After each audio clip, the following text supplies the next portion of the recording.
अमित शाह का स्टेटमेंट है। तो ईवीएम के मामले पे चुनाव में चोरी, तो इस मुद्दे पे बात हो चुकी है। तो मैं आपको सिर्फ कुछ अपनी बातें आपके सामने रखना चाहूँगा कि बहुत से पत्रकार बंधु इस बात का प्रश्न करते हैं कि क्या जो अमित शाह ने कहा वो सही कहा, वो लीगली करेक्ट है और क्या उस पर कार्रवाई हो सकती है या नहीं हो सकती।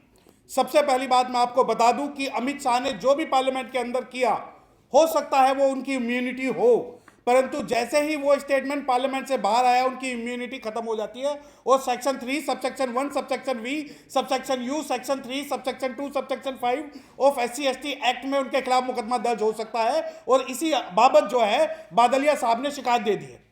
अब दूसरी, इम्यूनिटी जो है वो परपेचुअल नहीं होती।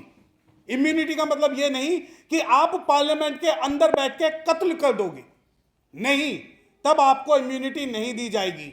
दूसरी बात, लोग कहते हैं कि माफी मांग ले। I do agree with the statement of the Pracha साहब कि कोई भी कॉग्निजेबल ऑफेंस जो है वो माफी मांगने से खत्म नहीं हो जाता और entire SC/ST act is non cognizable, non bailable and it can bypass all the laws.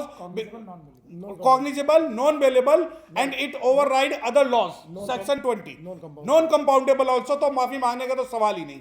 दूसरी बात, इस स्टेटमेंट का क्या मतलब निकाले कि स्टेटमेंट जब दिया जाता है कि अंबेडकर अंबेडकर अंबेडकर, इतना तो अगर आप भगवान का नाम लेते तो आपको आपका स्वर्ग मिल जाता, हाँ 7 जन्मों तक स्वर्ग मिल जाता। दो बात, अमित शाह जी का स्टेटमेंट यह होना चाहिए था कि जितना हम मुस्लिम मुस्लिम मुस्लिम हिंदू मुसलमान मंदिर मस्जिद करते हैं, इतना अगर हम भगवान का नाम लेते तो उसमें इनका रामराज इन्हें मिल जाता। जबकि मुझे किसी रामराज की जरूरत नहीं, क्योंकि शंभुक की हत्या हुई थी और शंभुक की हत्या अगर आज के युग में होती तो 302 का मुकदमा भी दर्ज होता और सेक्शन 3 सबसेक्शन 2 सबसेक्शन 5 का भी मुकदमा दर्ज होता। दूसरी बात, आप ये बात समझिए कि स्वर्ग का मतलब क्या होता है। मैं सभी साथियों से कहना चाहता हूं, स्वर्ग का मतलब है सुव्यवस्थित वर्ग, जिसमें ब्राह्मण टॉप पे रहेगा, क्षत्रिय, वैश्य, शूद्र, अछूत, अवर्ण। और मैं जहां हूं मैं अवर्ण हूं, मैं अछूत हूं, मैं ना तुम्हारे स्वर्ग की जरूरत ना तुम्हारे नरक की जरूरत। मैं अंबेडकरवादी हूं। बाबा साहब के संविधान ने, तुम तो 7 जन्मों के स्वर्ग का हमें सपना दिखा रहे हो। अरे हमारी तो 24 पुस्तकों को बाबा साहब डॉक्टर भीमराव अंबेडकर जो है वो स्वर्ग दे गए। दूसरी बात, आप ये कहते हो कि हम कोई भी स्टेटमेंट देंगे। देखिए, इस स्टेटमेंट के पीछे की कॉन्स्पिरेसी सुन लीजिए। मैं खुल के आपको एक बात कह रहा हूं और विवादित बयान दे रहा हूं कि हम अंबेडकरवादी हैं, हम भारत के मुस्लिम नहीं हैं। जो उत्तराकाशी मस्जिद पे चुप हो जाएंगे, जो नू मामले में चुप हो जाएंगे, जो संभल मामले में चुप हो जाएंगे, तुम्हारी ईंट से ईंट बजा देंगे। यकीन मानिए, 7 साल पहले इनके एक मंत्री VK सिंह ने कहा था कि कोई कुत्ते को पत्थर मारे तो सरकार उसकी जिम्मेदार नहीं है। उसके खिलाफ मैंने अकेले ने उस वक्त मुकदमा किया था कि मैं अकेला ही चला था जानिबे मंजिल, लोग मिलते गए और कारवा बनता गया। यहां तो आज फिर भी हम 3 हैं, तो यकीन मानिए 4 नहीं, लीगल फील्ड से हम 3 हैं। दूसरी बात, आप कहते हैं कि नहीं उनका जो स्टेटमेंट है, भारत का इतिहास जो शेड्यूल्ड कास्ट के लिए है सिर्फ 2 भागों में है। एक भाग 2 अप्रैल 2018 से पहले का और दूसरा 2 अप्रैल 2018 के बाद का भारत, जिसके अंदर शेड्यूल्ड कास्ट कम्युनिटीज ने SC/ST एक्ट को रिस्टोर करवाया था। और state of Maharashtra versus union of India के रिव्यू पिटिशन में जो काशीनाथ महाजन की जो जजमेंट थी उसको इलीगल डिसाइड किया था। वो जजमेंट नहीं थी। सरकार कुरेदती है और अमित शाह कुरेद रहे हैं, तो यकीन मानिए गोलियां कम पड़ जाएंगी, छाती कम नहीं बढ़ेंगी। जुल्म सहाता नहीं सहेंगे, जुल्म सहाता नहीं सहेंगे। सर भी बहुत हैं, धड़ भी बहुत हैं, कटते चलेंगे, लड़ते चलेंगे, मरते चलेंगे, पर बढ़ते चलेंगे। और रही बात अमित शाह और मोदी की, यकीन मानिए संसद में बैठे हुए जो 131 सांसद हैं, जो पूना पैक्ट की औलादे हैं, उन्हें इस्तीफा देना चाहिए। हमें, आप लोग कहते हैं कि नहीं संसद में बयान दिया है कुछ नहीं हो सकता। अरे संसद में बयान दिया है, मानते हैं कि आप सोचते हो कुछ नहीं हो सकता। कहीं ऐसा ना हो कि संसद में अविश्वास प्रस्ताव लाके पूरी सरकार ही गिरा दी जाए। ये तो मरे हुए मुर्दों की बस्ती में हम आवाज दे रहे थे।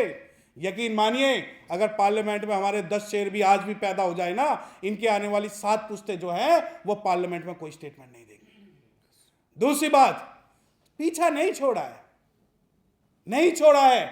शहीदों की कब्र पे लगेंगे हर बरस मेले, वतन पे मिटने वालों का यही बाकी निशा होगा। अगर किसी को ये गलत फहमी है कि ये गुजरात है तो बता दें ये दिल्ली है। लोग खाल उतार के जूते बना देते हैं। और बाबा साहब के जो सिपाही हैं वो कश्मीर से कुमारी और कच्छ से कोहिमा तक आज तैयार बैठे हैं। तो जो एक चिंगारी है कि वो एक शेर है कि है खिलाफ तो होने दो, जान थोड़ी है, सब धुआं आसमान थोड़ी है, और लगेगी आग तो आएंगे कई गजत पे, यहाँ तो हमारा मकान थोड़ी है। तो यकीन मानिए, बाबा साहब के जो बच्चे हैं वो लीगल लड़ाई भी लड़ेंगे, और जब हमारी जरूरत पड़ेगी तो सड़कों पे हम कोट उतार के भी लड़ेंगे। परंतु पार्लियामेंट के अंदर इस प्रकार का जो व्यवहार है वो एक्सेप्टेंस नहीं होगा। और हमारी पूरी लीगल फ्रेटर्निटी, दिल्ली के अंदर 15,000 शेड्यूल कास्ट एडवोकेट हैं। अगर टोटल मैं एडवोकेट्स की बात करूं, SC ST OBC के एडवोकेट्स की बात करूं दिल्ली और भारत की, तो यकीन मानिए दिल्ली में अगर इकट्ठी हो गई ना तो दिल्ली की गलियां कम पड़ जाएंगी। तो हमें जो चैलेंज किया है कि अंबेडकर अंबेडकर अंबेडकर अंबेडकर, हां, हमारे दिन में अंबेडकर, हमारी रात में अंबेडकर, हमारे सुबह में अंबेडकर, हमारे शाम में अंबेडकर, हमारी पढ़ाई में अंबेडकर, हमारी लड़ाई में अंबेडकर, हमारे दिल में अंबेडकर, हमारे मन में अंबेडकर, हमारे ज्ञान में अंबेडकर, तो हमारे संविधान में अंबेडकर। तुम्हें आज तो सपने जो सात जन्मों के दिखा रहे हो ना स्वर्ग के, नरक के रास्ते भी बंद कर देंगे अगर ये अंबेडकरवादी अपनी पे आ गए। ये तो संविधान बाबा साहब का है जो हम आज संवैधानिक लड़ाई लड़ने के लिए आपके सामने इस आह्वान को कर रहे हैं कि पूरे, जैसे मार्क्स ने कहा था ना कि दुनिया के मजदूरों एक हो जाओ, खोने के लिए सिर्फ लोहे की बेड़ियां हैं, पाने के लिए पूरा संसार। तो पूरे भारत के अंबेडकराइट लोगों से अपील है कि पूरे भारत के अंबेडकराइट लोगों एक हो जाओ, क्योंकि अमित शाह जैसे जो लोग हैं जो सोचते हैं कि ये लोग आज कब्रिस्तान में सो रहे हैं, तो उन्हें बता दें हम जगे हुए लोग हैं। और ऐसा ना हो कि हम कल बदल दें, हम आज बदल दें, कहीं हम भारत का इतिहास बदल दें।